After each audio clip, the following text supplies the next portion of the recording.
I love WCW in 2000. Absolutely fantastic way to start the show.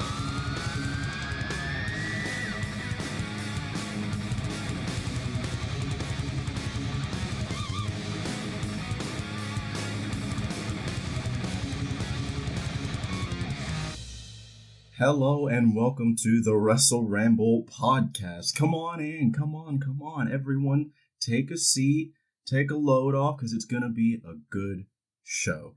I am your host, Angelus Walker, also known as Cyber Angelus X over on YouTube, but you can call me AJ for short. And I'm so excited to finally sit down and be able to record this podcast. This is my first time doing something like this. I'm a little bit nervous. A little bit anxious, well, eager is more like it, honestly. There's going to be some bumps and cracks along the way, but hey, that's okay. We'll get through it. I'm also a content creator. I've been uploading videos here and there on YouTube since 2018, so doing something like this isn't entirely new to me, but venturing into the podcasting territory definitely is. I've really been kind of going through a creative funk for a couple of months here. Things just didn't really pan out the way I planned, and I didn't have the time or the energy to sit, record, edit, go through the whole process for a YouTube video. You know, that's a whole other thing. But I had an idea for this podcast about a year or so ago. Actually, I've had an idea for a podcast for a while now, but I just never really pulled the trigger on it, and I could never really figure out why. So I've been looking for something to scratch that itch, so to speak. You know, looking for something that could be a creative outlet.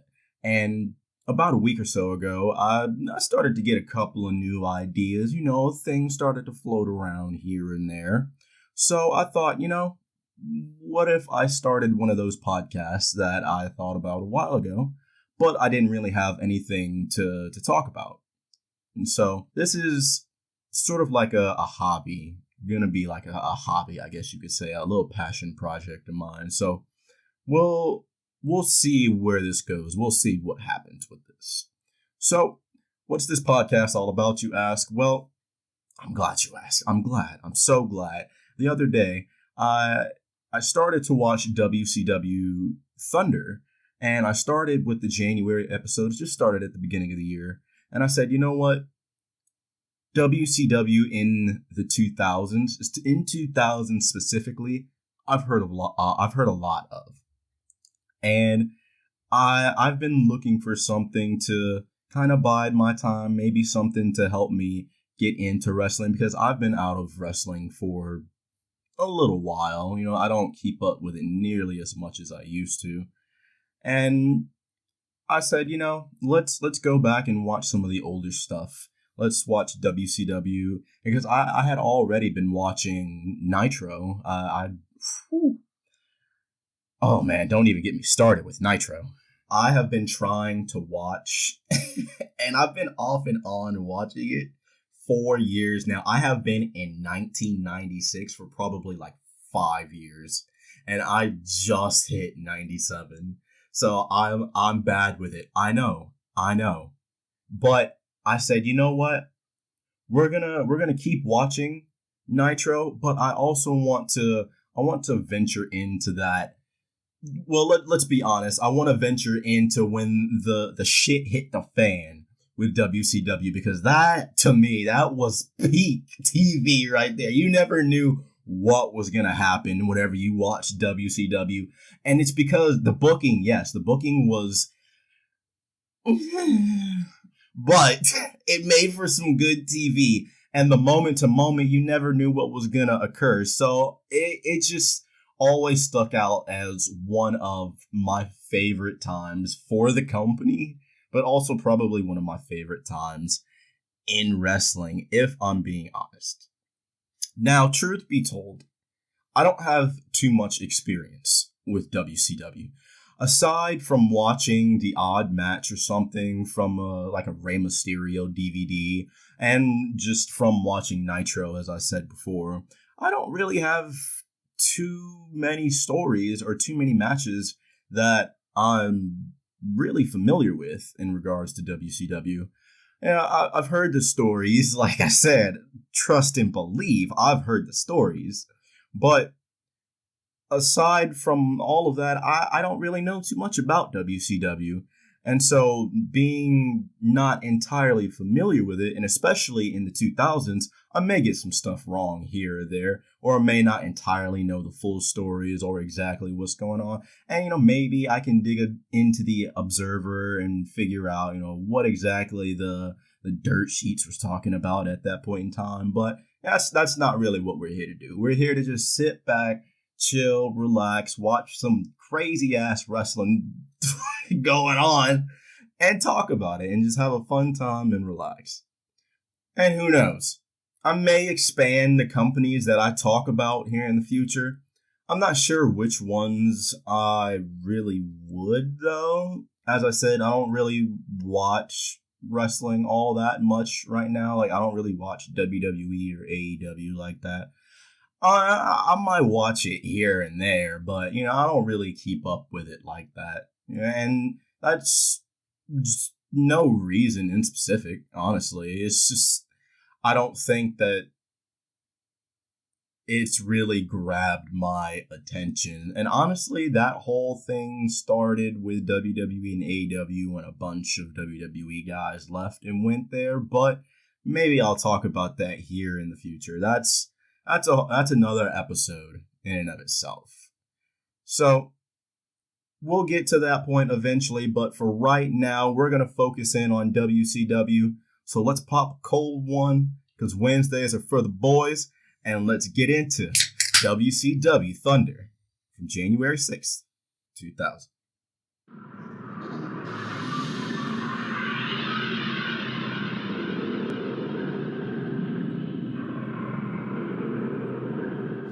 So the show kicks off and Kevin Nash automatically starts with WCW, and I just fucking lose it, because anytime anyone says that, especially when they have that country, they put that little stank on it, WCW, it cracks me up every single time, and I don't know why. So Kevin Nash started with WCW, and I'm already like, oh man, here we go. This is going to be a good show. This is going to be a good one right here. So, pretty much what's going on at the time, WCW is picking a new commissioner, and lo and behold, just so you know, he's middle-aged and crazy, they get Terry Funk as their new commissioner, and he's here, he likes that real wrestling, you know what I mean? We don't talk around none of that dog and pony shit like the other place. We like that real wrestling around here. We don't play no games, you know what I'm talking about there, feller?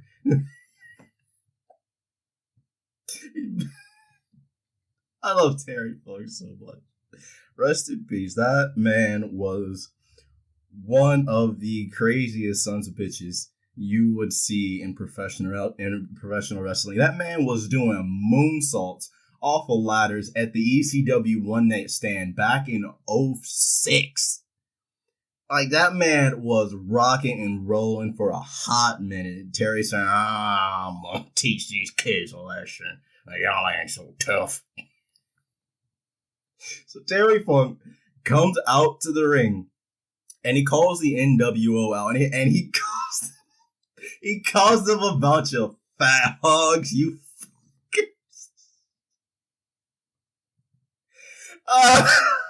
I have to find the actual clip. I want to get the actual snippet, and I'm going to put it on Twitter. The way he says it with some oomph. He said, you fat hogs. That was absolutely fantastic, and I will absolutely be stealing that, and I will call somebody, maybe at work, and get on my damn nerve and be like, you fat hog. No, don't do that. Don't do that.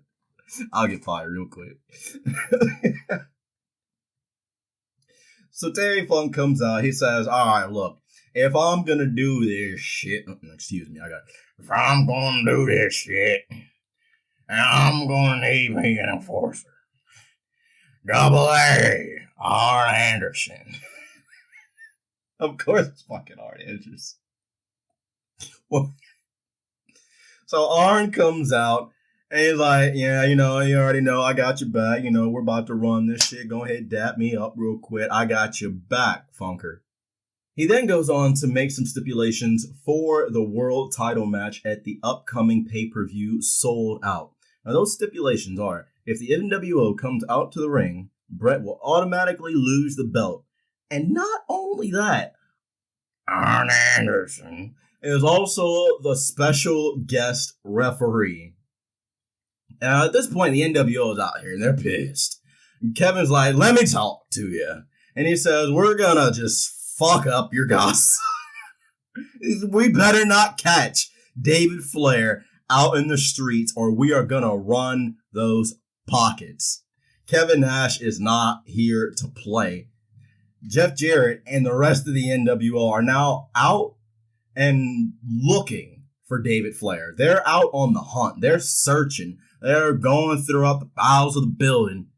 And it goes to a cut wherever Daphne is talking to Terry Funk and Arn Anderson. And she's, for one, just absolutely looking like she does. Just hardcore drug. Like, she is cracked out of her mind. She's like, he's not talking to you. He's not talking to you.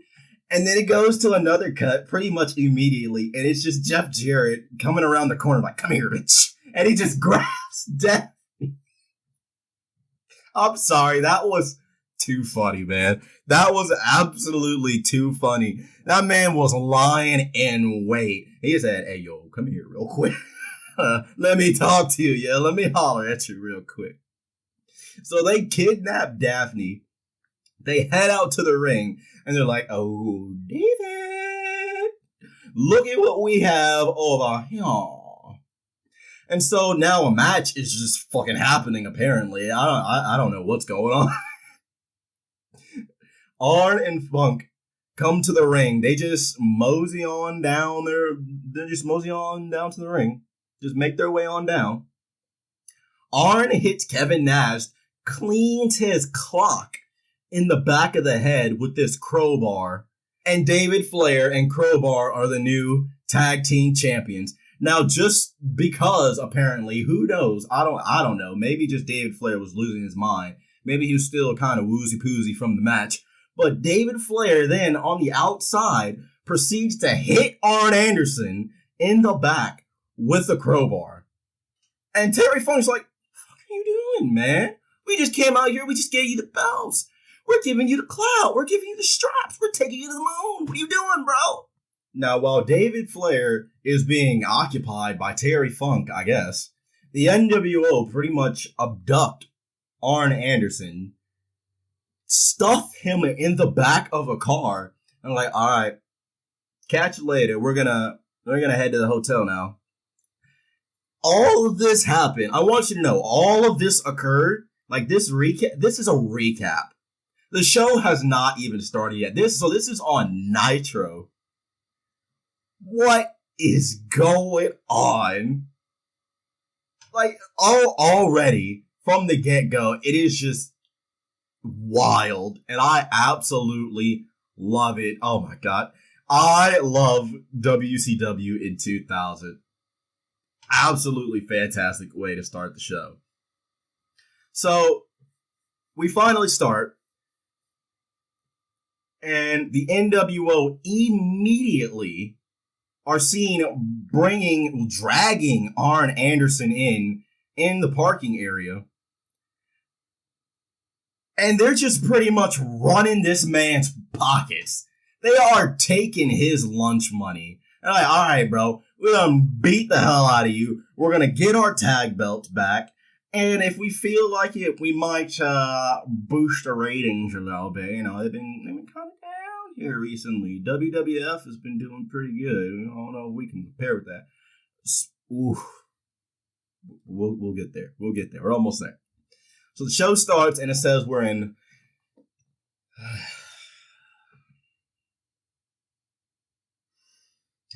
It says we're in South Carolina. I got heat in South Carolina. I'll tell you all about that one day. But just know, I got beef with South Carolina. But nevertheless, we're here. We're in Florence. The Thunder set, absolutely a thing of beauty. I love this set right here. And I wish it would be in video games more often. I would love to maybe replace like SmackDown or NXT UK that I have been and started, messing around with here and there on 2K23. Picked that up not too long ago whenever it was on sale. I would love to maybe replace one of those two with Thunder, just because I have always loved the Thunder set, and I pray that they put it in a game here soon. I would absolutely love that, because it looks so fucking cool. It looks so cool, and it doesn't get nearly enough love. Nowhere near the amount that it should. I have always loved this, man. Beautiful, beautiful set right there. But we kick off the show, and we start with a Cruiserweight Championship match. Madusa, the first female Cruiserweight champion, they say, is defending her championship against Asya. So we kick things off, and before the bell even rings, I hear JR's music, and I'm like, wait a minute. Did I actually checked. I was like, did I accidentally put on an older episode or something? Did JR even have this music in WCW? So just before the bell, like I said, so I'm very fucking confused. And it's just this dude named Oklahoma. I'm like, what the hell's going on here? What's happening? Very obvious rib on JR. And I mean, it's kind of funny. It's kind of funny, not gonna lie. So Oklahoma makes his way down to ringside. He's like, hey. He joins on commentary. He picks up the microphone. Mic not on, by the way. And he's like, all right there, B and C Gene. And I had to do a double take because I thought I was losing my mind at first, right? So I go back. I hit the rewind. B and C Gene? What does that even mean? But sure, okay, yeah, sure, that works. So 10 seconds into the match, I don't even know. I wasn't keeping track of the time limit or how long it was going, but we're gonna say 10 seconds. 10 seconds into the match, Shane Douglas and Dean Malenko come down to the ring. Just they're here. Who knows why? Not me. So Shane and Dean come down to the ring. Oklahoma is over here shooting on women on commentary. He's like, oh, Madusa shouldn't even be in the ring. She should be at home making dinner for her husband, barefoot and pregnant. And I'm like, this is the first episode of the new year. And y'all got this man just firing away on commentary, saying all this. I'm just flabbergasted, just trying to pay attention to what's going on in the match, but Oklahoma is just not having any of it. Madusa hits a snap suplex, then Shane Douglas and Dean get on the apron to distract the referee, and it's like, I'm okay. So Perry Saturn then comes out of nowhere, blasts Asya from behind. Madusa picks her up, hits a German, and then gets the 3 count. And I'm like, okay, short match, but hopefully the next match will be a little bit better. Yeah, not to, anything to the performers, obviously they did what they were instructed to do, but I definitely would have liked to see that go a lot longer and not with really a whole lot of interference, but I'm getting the sense that this might be a running theme for WCW in 2000. But hey, that's why we're here. We're gonna watch all these Thunder episodes and see exactly what WCW was like.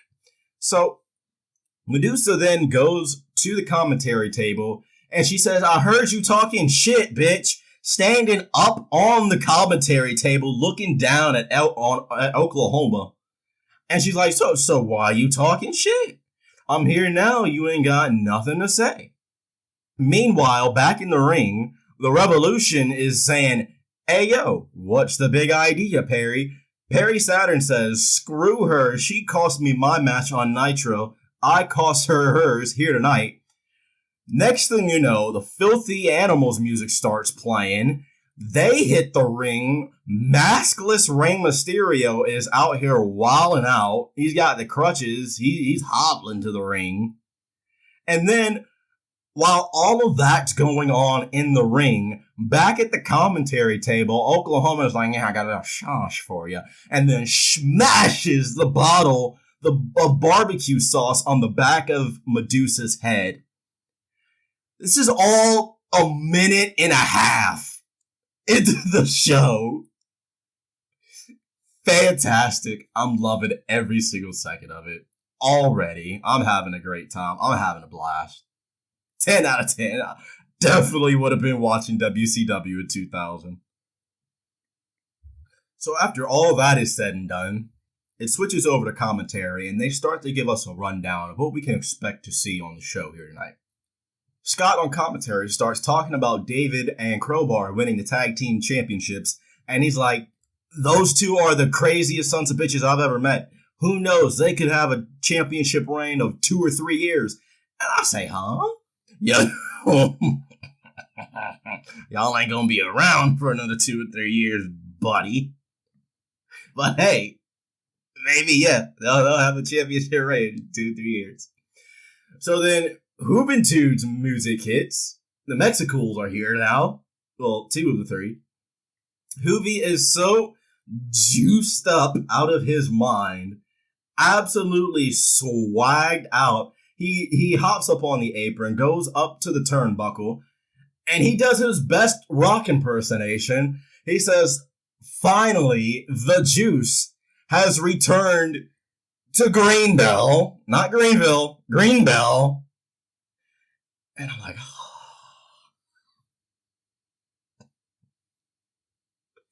oh boy, that's not right.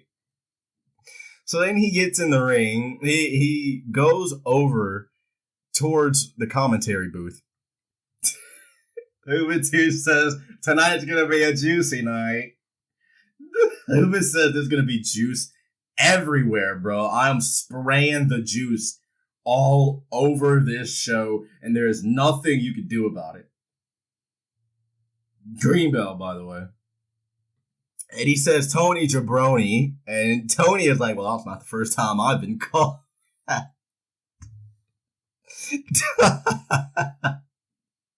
Juvi and Psychosis are pretty much saying, hey, we're going to be on commentary tonight. Get the fuck out of here, man. And Tony is saying, what are you talking about, dude? Get the fuck out of here, man. Mike today is like, didn't you get the memo, dumbass? What the hell are you doing here? It's Scott, Mike, and Tony for commentary on Thunder tonight. Get the hell out of here. So the Mexicools don't take too kindly to that, and they grab Tony. Psychosis literally just grabs Tony Schiavone and says, get the hell out of here. Over here looking like a school teacher, man. Terry Funk comes out, walks around the ring, puts the microphone down, and then blasts Psychosis. Fucking leaps over the commentary table, starts beating the hell out of Juventude, and then power bombs Psychosis through the commentary table. And then he flips it on Psychosis, and then stomps Juventude in the head one more time for good measure. You're ruining my fucking show. Terry's in the ring, and he says, give me the damn microphone. It's in your hand, brother. So Terry's in the ring now, and he starts to cut a promo. And he says, we can either do this the easy way, or we can do this the hard way. And if we're going to do this the hard way, then somebody's going to get the body bags. And I'm just here for this. We're killing bitches on Thunder tonight, apparently. So I'm all here for this. So the NWO music hits, and then it goes to a wide shot, and all you hear is Terry saying, "You son of a bitch! You son of a bitch!" Jeff Jarrett comes out talking into the microphone. Mic's not on, by the way. And he immediately says, "Hold on a minute there, Slappy Marshall 1. Terry said, "If y'all even think about laying a hand on Arn Anderson, it'll be the last damn thing you ever do. I'm telling you, we are just taking out fools on Thunder. We don't play no games." Jeff does his typical gimmick. He said, "Don't piss me off," or something other. And then he said, "All right, we'll be out here in about an hour. Catch you on the flip."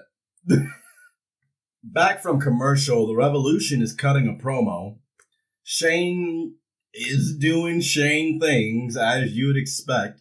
And he challenges the Filthy Animals to a 6-man match at the pay-per-view, but there's going to be a mystery tag team partner for them. I'm definitely curious as to who that could be. And, well, I'm not at that point in the show yet. I've only gotten through maybe 1 or 2 matches on the Souled Out show. So I'll have a review coming out for that here soon, talking about that. But hopefully that will be a pretty good match. We'll see what goes on with that. Perry says from now on until the pay-per-view, you have to be like a midget at a urinal and be on your toes and...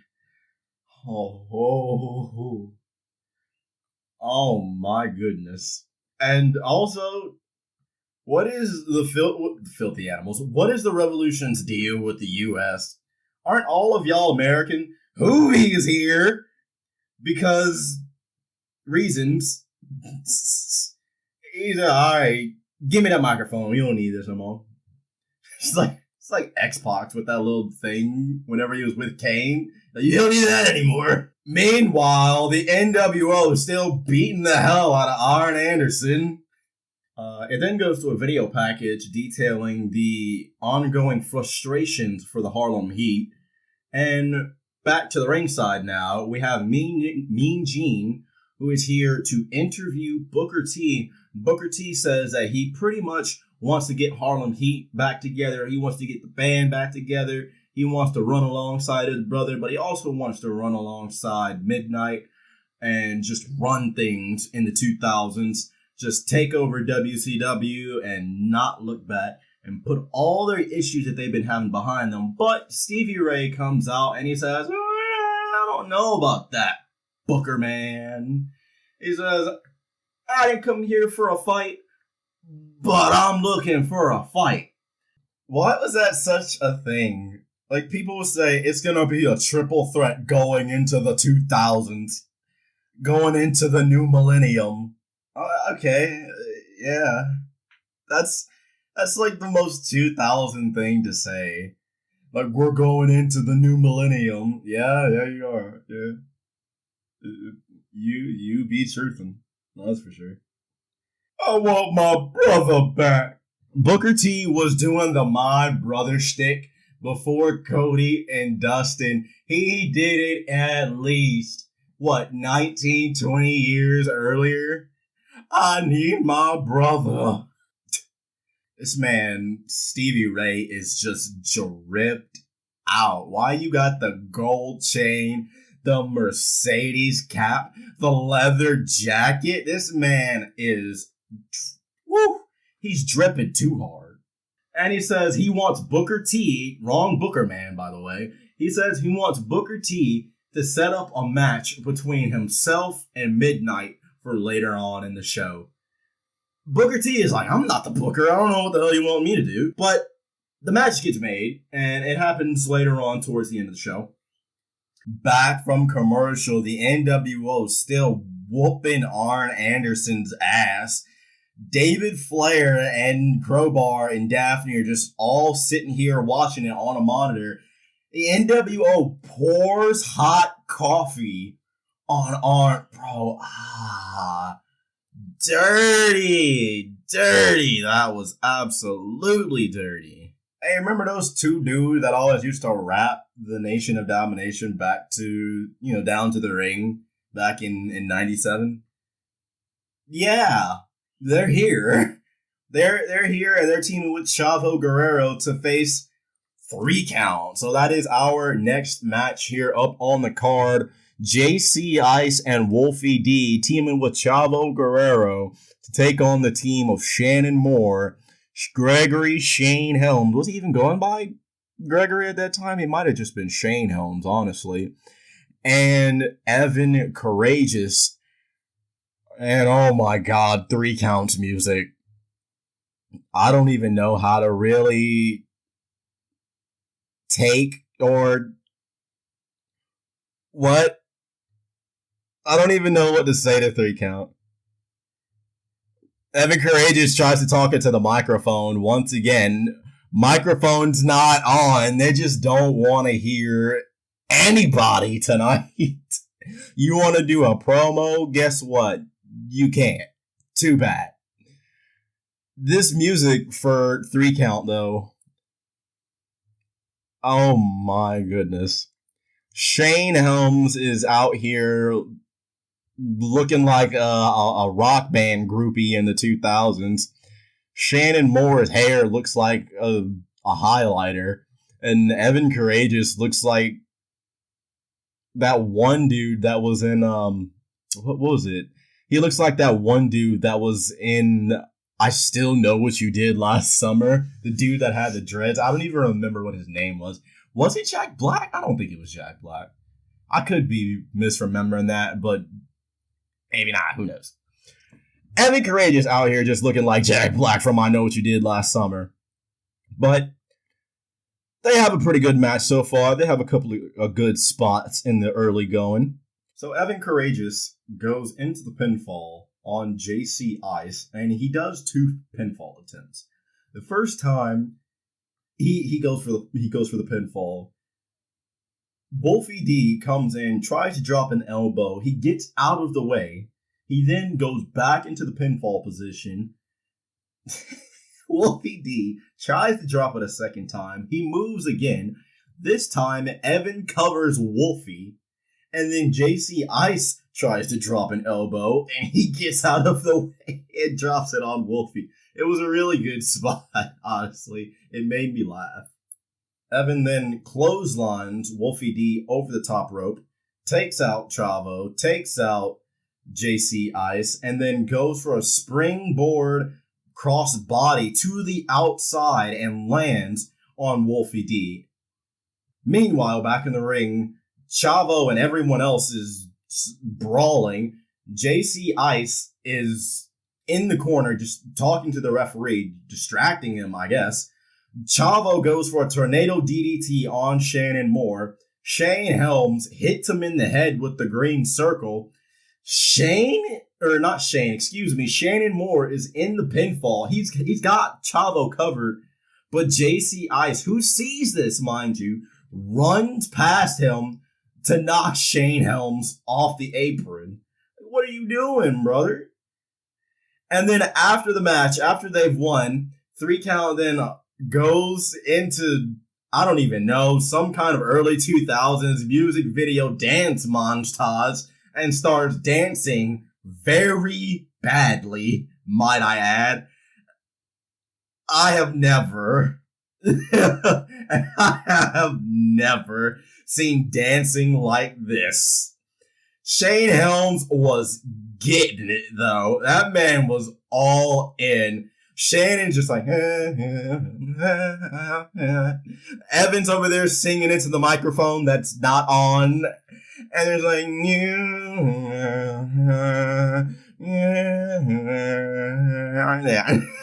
it was pretty good. It was pretty good. It then comes back from commercial, and Terry Funk is just walking through the back, and he says, "You suck." And he attacks the security. He says, "Do your damn job. Actually do something. And go find Arn Anderson." So then we go through a short little recap of this rivalry that's been going on between Tank Abbott and Jerry Flynn. They've just been whooping each other's asses for weeks now. There was a brawl on Nitro between the two that had to be broken up by security. Tank Abbott knocks the hell out of Jerry Flynn. And then on the previous Nitro episode, as in like that last Monday, that week's Monday. Did I say that right? That week's Monday, that Nitro, they got into a brawl. It then goes to the next match, the Wall. I had never actually seen the Wall. Wall. I've never actually seen the Wall, but the Wall walks out here looking like a forgotten member of the Right to Censor. Jerry Flynn then comes out looking like he belongs in a Mortal Kombat movie from the early 90s. I don't know what's going on here. Match starts. 3 seconds in, Tank Abbott's music plays for like 2 seconds. It stops. The camera pans over to the entryway. Tank Abbott is on his way down to the ring, and then his music starts playing. So Tank Abbott joins the commentary booth, and they want to make sure that you know that he is a martial arts expert. They want to make sure that they drive that point across. And just in case nobody has told you, Terry Funk is also middle-aged and crazy. But Jerry Flynn and the Wall have a meh match. It wasn't really anything special. Nothing really to look into. I'm really still curious as to why the Wall is looking like a forgotten member of the Right to Censor group. He honestly looks like Kevin Nash. He looks like Kevin Nash in that Punisher movie from 2004 in a Right to Censor getup. That is exactly what the Wall is dressed like, and that is what he looks like. So Jerry Flynn sends the Wall into the buckle. He does a running spin kick and goes over the top rope, over to the outside, walks over to Tank Abbott and says, "Hey, how about that? You know, I'm wrestling over here." Tank Abbott says that was absolutely garbage. Here, let me show you this real quick. Uses the Big Show's WMD and says, "Hey, hold this for me real quick, big dog." Rolls him into the ring, and then the Wall drapes his arm over, gets the 1, 2, 3, and that's it.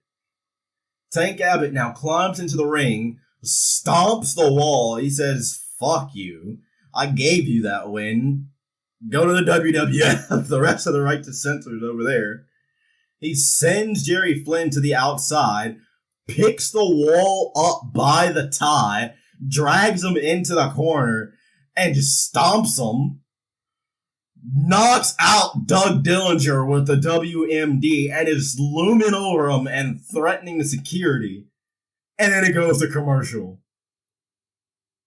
Well, I have no idea what's going on, but yes, I need more. So back from commercial, it shows David Flair walking in the backstage area. He comes across Terry Funk. He just stares at him, and then the camera immediately cuts. Back out to the arena now.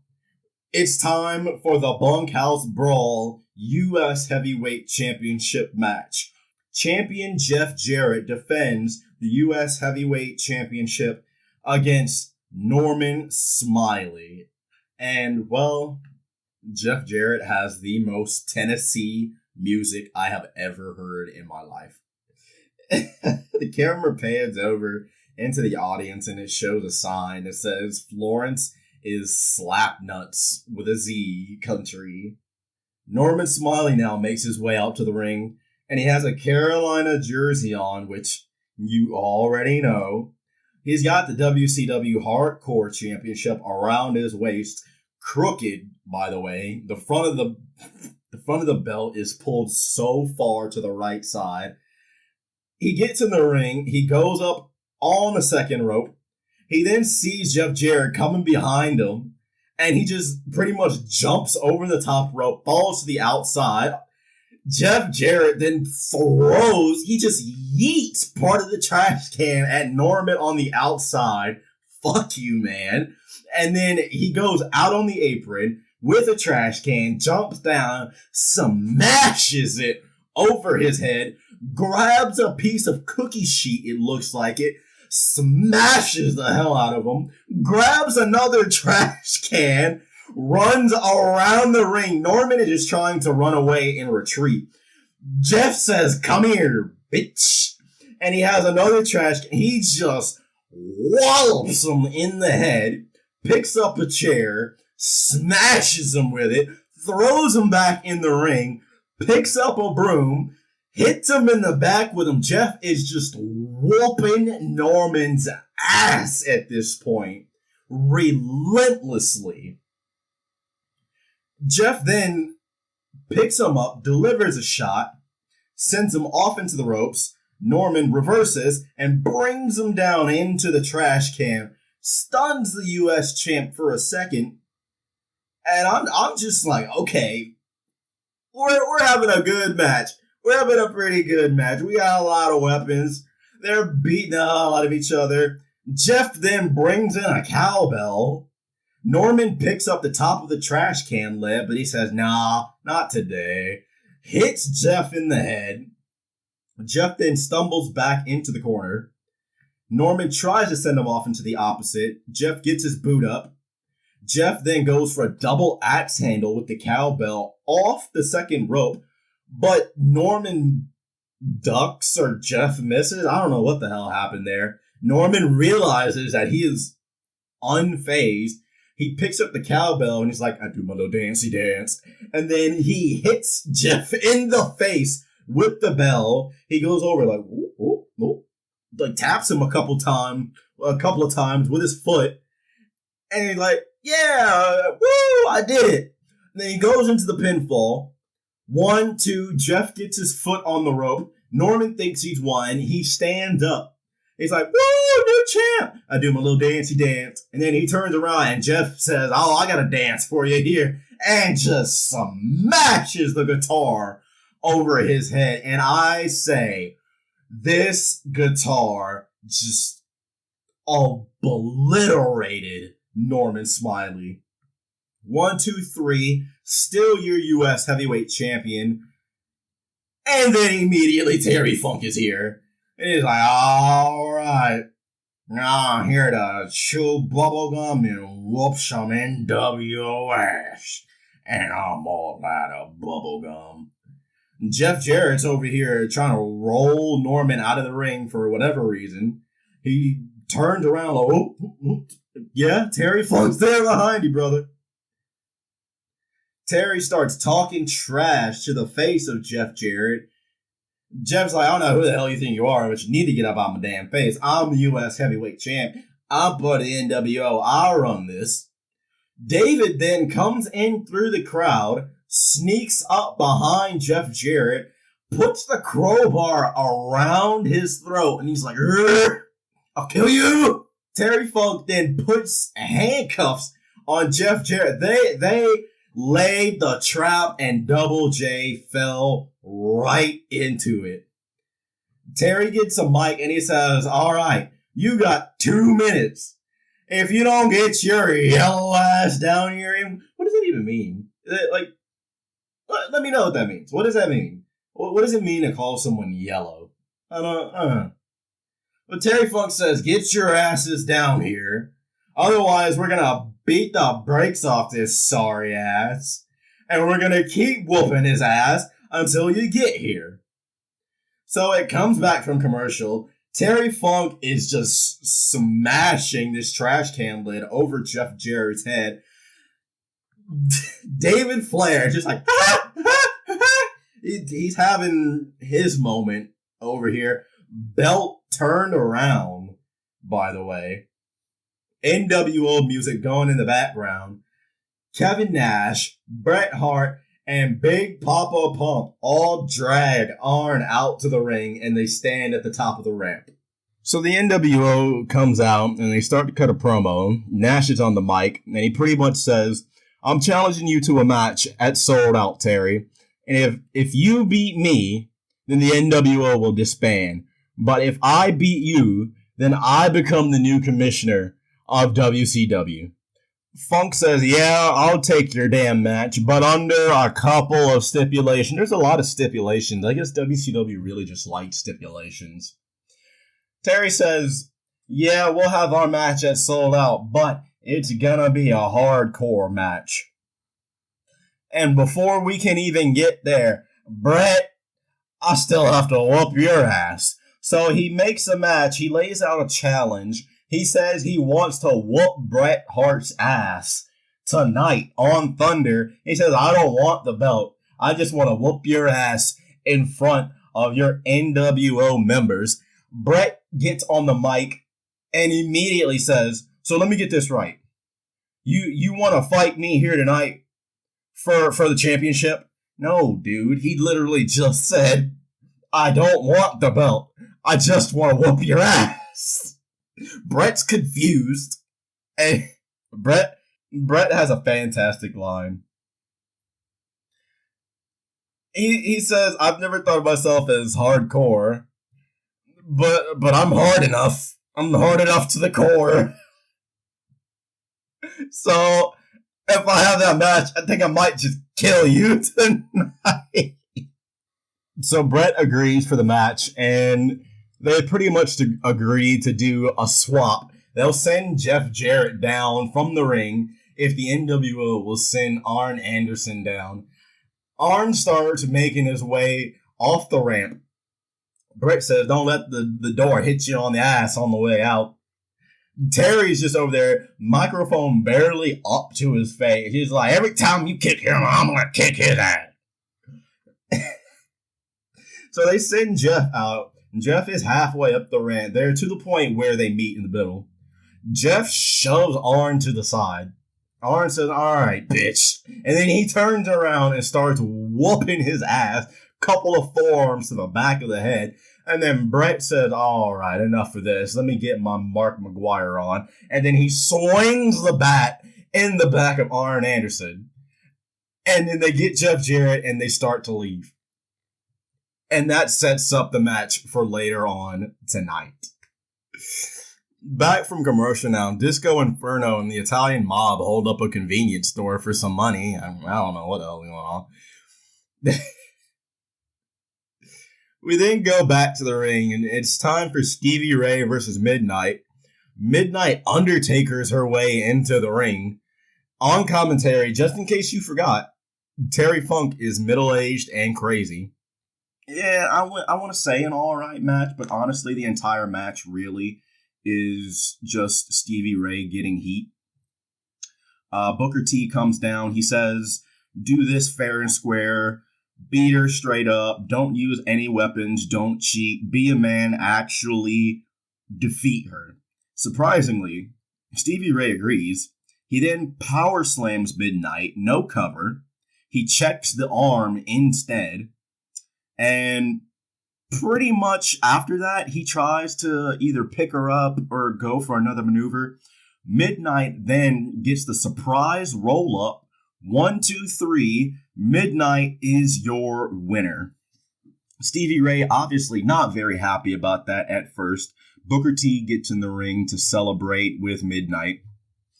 Booker T and Midnight then look at Stevie and then pretty much say, hey, are we going to do this? Are we going to be that triple threat going into the new millennium? Stevie Ray looks like he's going to agree. They hug it out. And then Stevie Ray gets the slapjack and attacks both of them, lays them out in the ring, delivers a couple of boots to them, and then exits the ring to a chorus of boos. Now, as I said, the match honestly wasn't anything special. Pretty much it was just Stevie Ray getting heat on Midnight and getting heat on Booker T after the match. And setting up for, I believe they have another match the following week. Midnight and Stevie Ray I'm referring to. And so we'll see what happens with that. It was okay. Honestly, all the matches on this card, I can't really say they're matches that I would recommend that you go out of your way to watch. But to be fair, they're entertaining all the same. We then go backstage, and Billy Kidman Rey Mysterio, unmasked by the way, and Konnan are all being interviewed by Mean Gene. Rey Mysterio is just being weird. He's throwing up the bunny ears behind Gene Okerlund while he's conducting the interview. Konnan is dripped out of his mind. He says, "Oh, you like the hat? Go ahead, touch it. Feel it. That's enough." So then after the interview, which goes on for probably, I don't know, a minute or so, if that, Juventud Guerrera once again is here, and he just brings this blonde lady in, and he says, "Hey, Gene, I got a present for you." She was just outside. She calls Mean Gene sexy, and look, let's not inflate this man's ego like that. I don't know if I would ever, in any type of instance, refer to Mean Gene as sexy, but, you know, to each their own, I guess. She calls Mean Gene sexy, and he just orgasms in his pants. He hands the microphone to Hoovy. He says, "Here, take this. I'm leaving. I'm getting me some loving. I'll be back later." Hoovy then proceeds to finish the rest of the interview, interviewing the filthy animals. He then goes on to say, Billy, you know, you look like you have the juice." And then it just goes to commercial. What? So Mean Gene is back in the ring now. He's here to conduct an interview, and he says, "Let me introduce to you the king of Bada Bing, Diamond Dallas Page." DDP comes out here looking like $1 million. Well over with the crowd, mind you. Great entrance. He then gets into the ring. They start the interview. And pretty much the whole purpose of this interview is Diamond Dallas Page saying, "Buff, you have a tic-tac for a pecker. Stop trying to sleep with my wife. Otherwise, I'm gonna kick your ass." Towards the end of the interview, DDP says, "Buff stuff ain't big enough." And Buff says, "All right, enough's enough." This man sprinting out to the ring, forearms the shit out of DDP. DDP falls out of the ring. They're now over by the commentary table, beating the crap out of each other. They go flying over the guardrail. They're now in the crowd. Just shots are flying left and right. Security is trying to separate the fans, make sure nobody intervenes with this. They're attempting to separate the two. DDP then just blasts security. They haven't been really helpful at all throughout the entire fucking night, so that's not really a surprise. Security trying their best to separate this. I think there's a couple referees in there. I'm not sure. DDP continues to nail the security. They're trying to beg and plead with them. Enough's enough. DDP is just having none of it. And then it transitions, it hard cuts to Bret Hart backstage, getting ready for his match. Back from commercial now. Mean Gene is here with whoever the hell this is, whatever blonde lady this is. He says, "Here, take your coat on. We're leaving this fucking madhouse." Juventud Guerrera is just the interviewer now, I guess. So he's standing back here at Gorilla, interviewing Bam Bam before his match with Kevin Nash. Chris Kanyon then comes out of nowhere, smashes a champagne bottle over the back of the head of Bam Bam. Hoovy is in the back. You can hear him saying, give me some juice, give him some juice. Something involved with juice with Hoovy. He's just fixated on being juicy. Back out in the ring now, Kevin Nash is making his way to the ring. He's coming out to the Wolfpack music because reasons. Kevin Nash walking out looking like he does not want to be here. He grabs a sign from the crowd that says Scott Hall made wrestling. Was Scott Hall even in WCW at this point? Was he gone? Or does he come back? And there's another sign that says WWF sucks, which, well, I don't know about that one, Chief. They're WWF's doing pretty good right now. They're doing pretty good. So Bam Bam's music hits, and obviously he's not coming out. He just got laid out back at Gorilla. We then go backstage. Scott Steiner and Jeff Jarrett pick him up. Scott Steiner has a baseball bat. He gets a couple of shots in. They then load Bam Bam up into a wheelbarrow, bring him out through a side curtain over by the staging area. Kevin Nash is just chilling in the ring. He's got the gold chain on with the cross. He's just hanging, chilling, maxing and relaxing, waiting for I guess this is a match. Double J and Scott Steiner are just dump him out at the ringside area.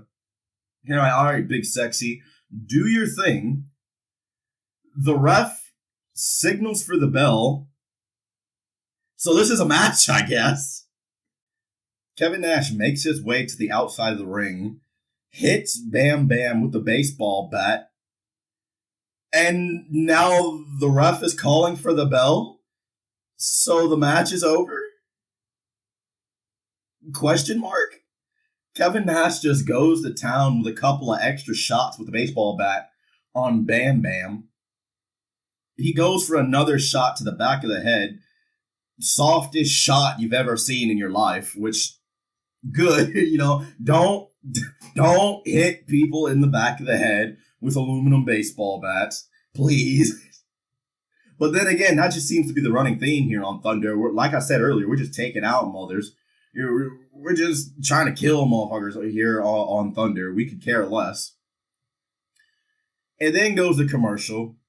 We come back. Filthy Animals music now is playing once again. So I'm assuming it's time for the Tag Team Championship match.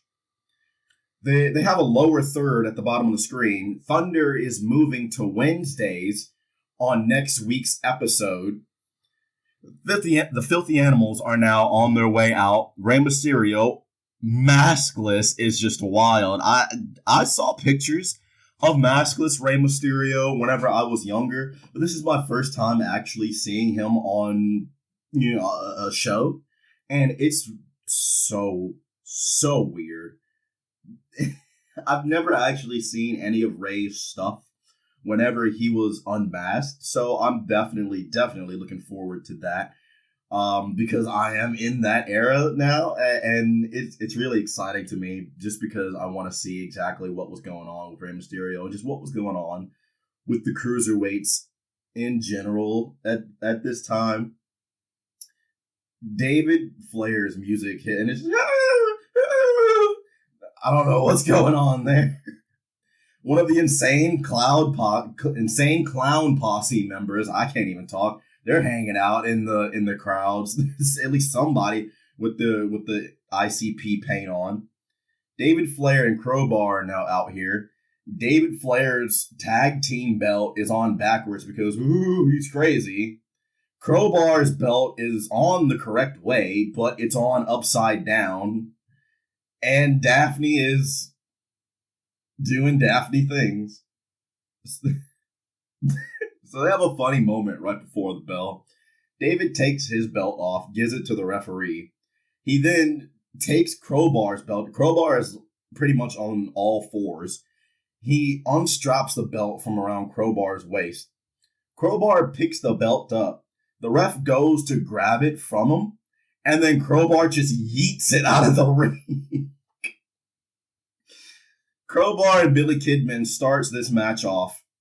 And honestly, they pretty much from the get-go, you can tell they have really no intentions on having David Flair in there, or at least minimizing the time that he is in there. And honestly, that is probably for the best. Sid Vicious is the Millennium Man. Apparently, so they say on commentary.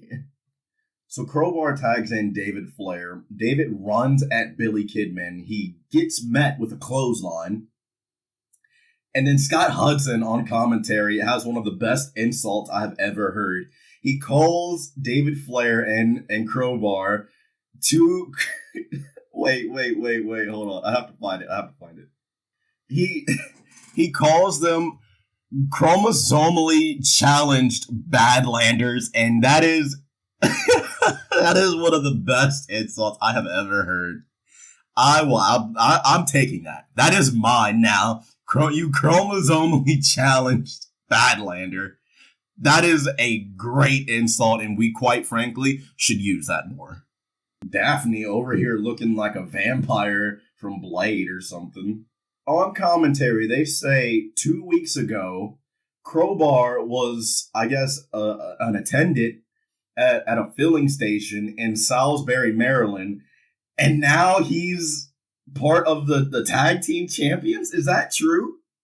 Is that how in kayfabe they got Crowbar in WCW?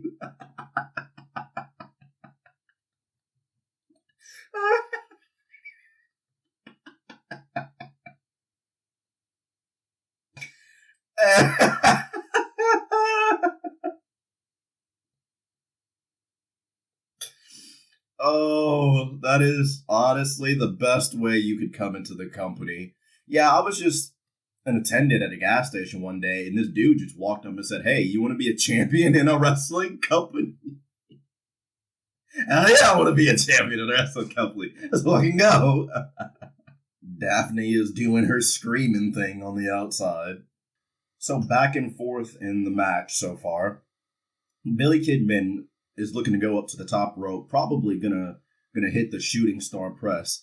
David Flair says, "Not on my watch." He takes the leg out. Kidman falls off the top rope. Crowbar is now in control. He grabs Kidman, sets him up on the top rope, and he looks like he's gonna go and hit a Frankensteiner. But Rey Mysterio said, "My finisher. That's my finisher." And he holds on to Billy Kidman's trunks. And so whenever Crowbar goes to hit the Frankensteiner, he just slips right off. Kidman's hanging on the top rope, gets down, and then it transitions, and now Arn Anderson's on his way to the ring because we can't have a match without interference. Still going back and forth in the ring. Arn Anderson's over by the steel steps over on the right side of the ring. If you're looking at it from the rampway. So, back and forth. Konnan and David Flair are the legal men in the match. Double A then goes on to the apron and nails Konnan in the back of the head with the crowbar. David Flair then crawls his way into the pinfall, gets his shoulder over Konnan, and then gets the 3 count. On the outside, Rey Mysterio is threatening to hit Arn Anderson with a crutch. Perry Saturn comes into the frame, forearms Rey Mysterio. The rest of the Revolution, no James Storm, are out here now. Shane Douglas then sends Billy Kidman into the guardrail. Perry Saturn has Rey Mysterio in the ring now. He picks him up, takes him into the corner, power slam style, just rams him in there. The Revolution now have Rey Mysterio in the Tree of Woe position, and they're just delivering the boots to him. And I'm guessing that Rey Mysterio had surgery on a knee or something like that. I'm guessing he's still not really 100% and he's dealing with an injury. But Konnan comes in with the crutch and he takes out part of the Revolution. He then grabs a crowbar, a nightstick, some kind of weapon. He nails Dean Malenko. Dean Malenko was still going at it with Billy Kidman. And the Revolution are now in retreat going back up to the ramp. And now it's time for the main event. What a show this has been. This has just been balls to the wall, man. But now it's time for the main event. It's time for the hardcore match. Terry Funk and the WCW Heavyweight Champion of the World, Bret the Hitman Hart. Oh boy. Let's get into the match. First and foremost, though, Bret Hart comes out. Bret Hart in the shorts, by the way. No regular black and pink gear or some kind of variation on that with the nWo colors. Bret Hart is out here 2010 U.S. Championship run style. He's got the nWo shirt. He's got the black shorts. Black looks like George shorts or cargo shorts. I have no idea. Knee pads, elbow pads, maybe some Jordans. He's just dripping 2010 style, okay? Out here with the WCW heavyweight belt. Love that belt. One of my favorite championships ever. And to me, that is just the definition of a world heavyweight championship belt.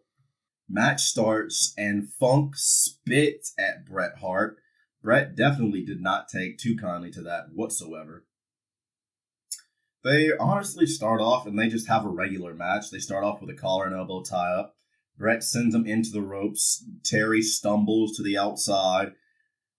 I'm guessing Bret was wanting to try and keep this just a regular wrestling match, at least in the early going.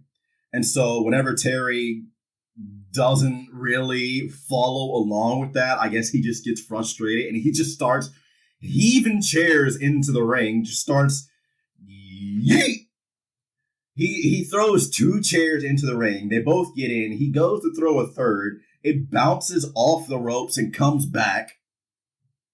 He tries to get back into the ring. He just falls because Bret meets him with a shot, just literally just tumbles into the ring.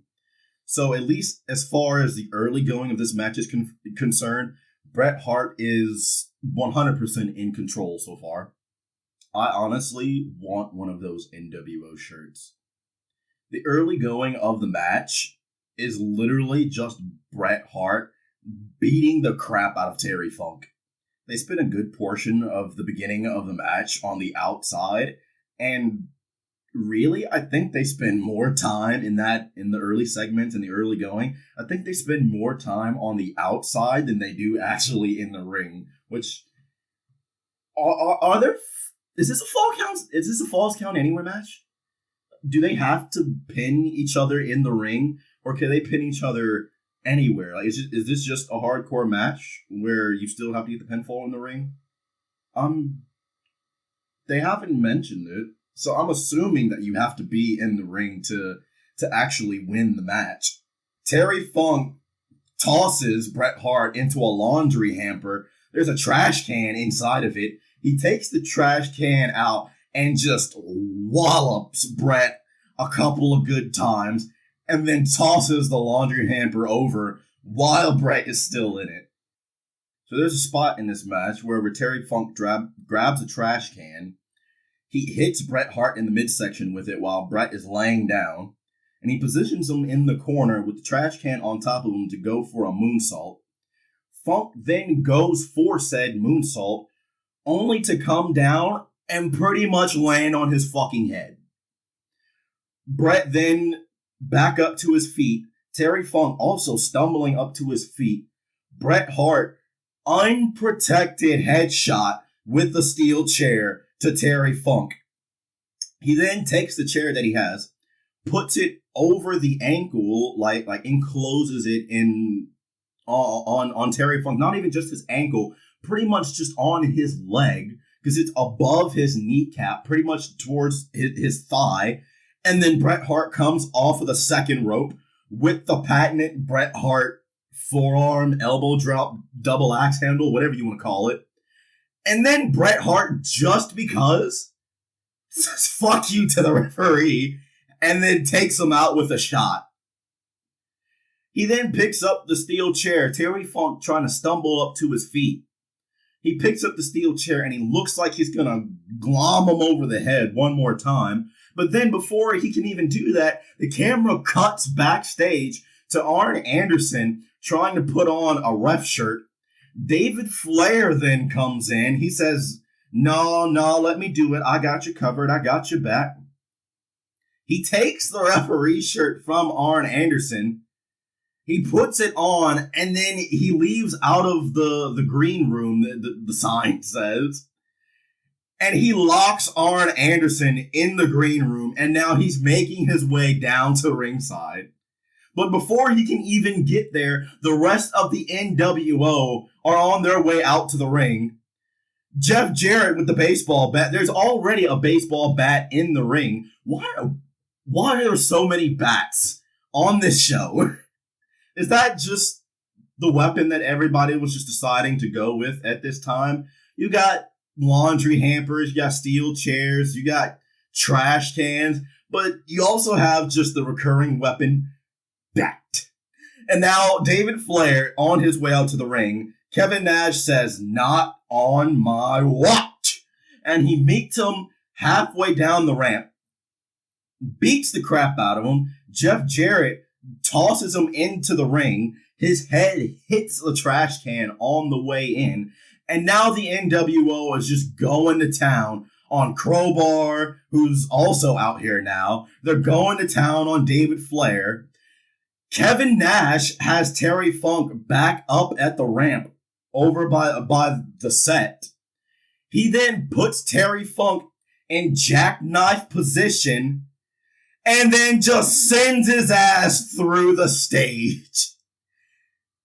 And that's how the show ends. Who won the match? Who fucking cares? That's literally how the show ends. The lower third comes on the screen as Kevin Nash is jackknife powerbombing Terry Funk through the stage, through the little area that they have over there up on the ramp. And the nWo, they're just beating the hell out of David Flair and Crowbar in the ring. Literally, that's just how it ends. So from start to finish, you can tell this show was just balls to the wall. And honestly, the wrestling that was in it, was it the greatest? No, honestly, it wasn't. But overall, for someone like me who just wanted to see the craziness that was happening in WCW at the time and getting to live through and experience that now, was it great wrestling? Honestly, no. A lot of the matches I personally wouldn't recommend. They wouldn't be like on my top 10 list for any matches. You know, they wouldn't be my greatest of all time or best rivalry matches or anything like that.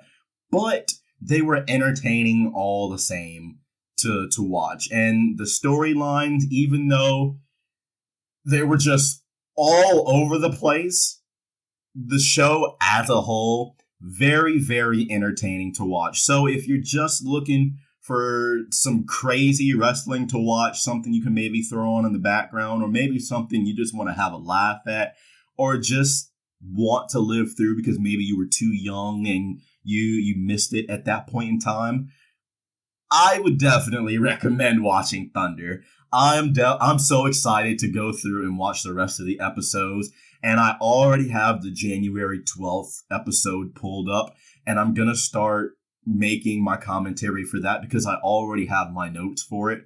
And so this is gonna be fun. This is gonna be really fun, and I'm excited to go through and watch all of the Thunder episodes. And who knows, maybe I'll add on Nitro at some point in time. Maybe I'll do some ECW stuff. Shoot, maybe I'll talk about modern day wrestling. I don't know. I'd have to figure out, as I said earlier, what exactly I would talk about, because I don't really watch WWE and AEW and all that. Maybe I'd talk about New Japan or nWo or something like that. Who knows? Who knows? But for right now, we're just going to stick with Thunder because crazy episode. Well, thank you guys so much for sitting here with me. Thank you so much for listening.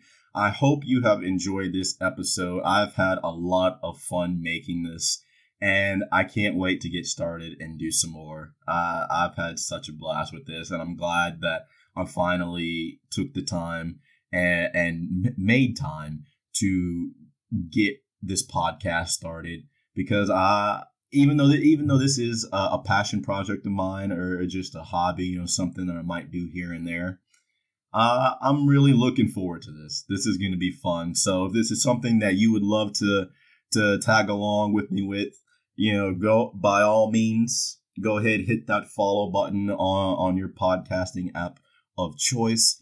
I have a couple of other things that I would like to do with this at some point in time. I just have to figure out a way to incorporate them. And because this is a first episode, I'm still ironing out the kinks here and there. But we'll be a little bit more coordinated for next episode. So thank you all so much for listening. I hope you enjoyed this episode, and I hope to see you again right here on the Wrestle Ramble podcast.